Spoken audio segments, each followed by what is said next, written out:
Hey guys, this is Dan with Norba Design, and today we're going to go over the top 5 mistakes that business owners make with their website, with examples, and how to easily fix it right away to start seeing better results.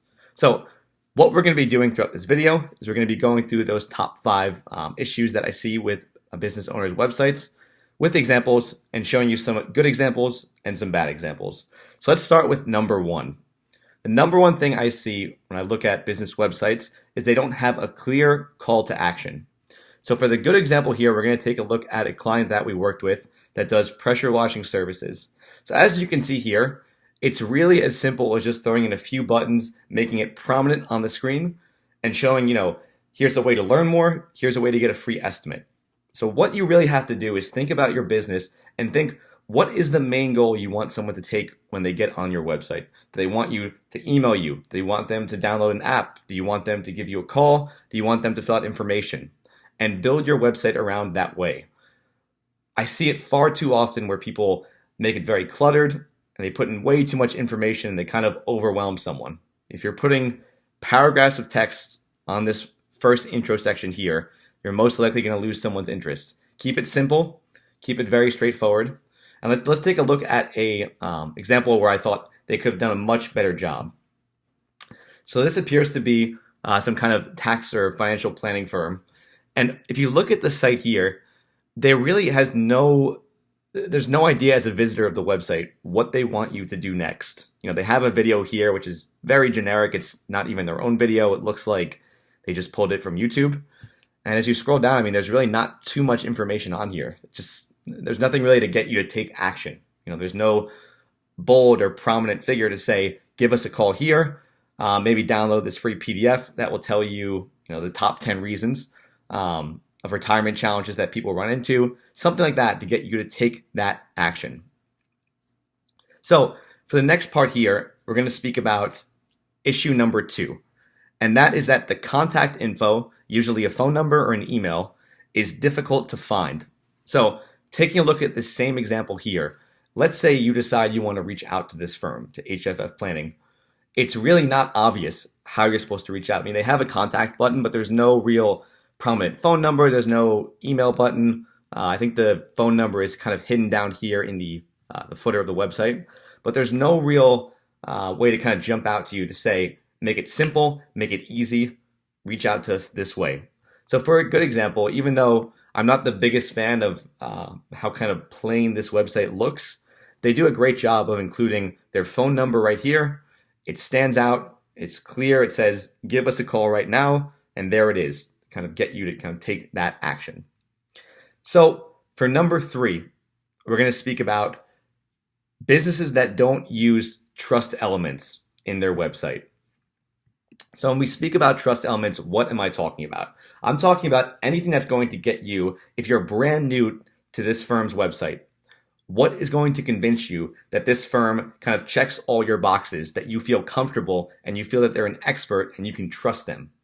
So some ways that people do this, you see it a lot with, let's say, an e-commerce site. If they were featured on Shark Tank or featured on CNN or Huffington Post, or testimonials from clients. Could be happy clients that show people this is exactly the experience that similar people had with this company.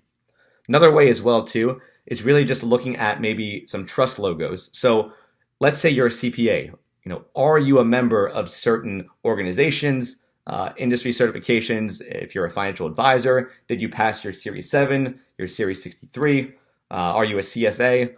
Anything like that that really gets you to kind of convince the client that you are somebody that's going to be trusted. Another great way I've seen that people do this is they include, let's say they own a mobile app. They'll have a counter saying, we have helped 500,000 happy customers, and we have an average review of, let's say, 4.5 out of 5 stars on the App Store. Anything like that can really help you kind of drive home that point that this is what we do. This is why we can be trusted, and this is how you contact us. Keep it that simple and think of it that way. Think of it as a sales system that's doing the work for you. So for number 4, we're going to use the same example here. We're going to talk about having an outdated website template. A lot of people, they look at a website and they think, listen, my business is done offline, or it's been going well enough so far, there's no reason for me to update it, anything like that. But what they don't realize is they don't realize the fact that if you don't have any insight, if you don't have any analytics tracking with Google Analytics or any other services like that, you have no idea how much people are looking at your website, how often they're staying on there with the bounce rate, what they're interacting with. And that's something that my firm really kind of stresses. We stress getting results and kind of tracking and the analytics side of it to see who is visiting your website, what action they're taking, and what needs to be tweaked to get it to work better. Even if your business is done offline, people still view your website as the first impression of your business.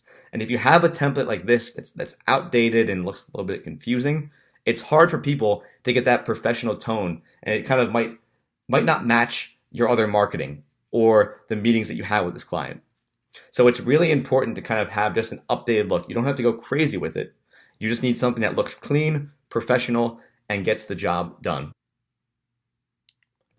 All right, so for the fifth point here, I'm going to go to my website here. It's going to be a quick, easy point to show you how simple it is. And this is a great test that you can use for your website right now. So the fifth issue that we've seen is that people don't make it clear what it is that their business does. On the main page, right here, right in the center of the website, there should be a clear, defined way to say, this is my company, this is what we do. If you're confusing people in the beginning, they're going to go to other companies' websites, they're going to go to other businesses, they're going to be confused. So taking a look at my firm's website here, Norba Design, make it very clear right here. It's simple. What do we do?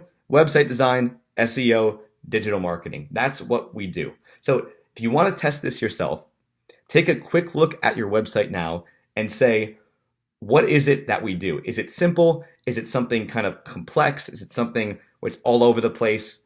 I've seen a lot of companies' websites where what they'll do is they'll overload and kind of overwhelm the visitor of their site. They'll include, paragraphs about their mission statement and their company values and how they got started. But at the end of the day, you might care about that, but your visitors really just do not care about that. They care about what's important to them. And what's important to them is that they have an issue and they want to say, is this someone who can fix that? Is this someone who can get me there?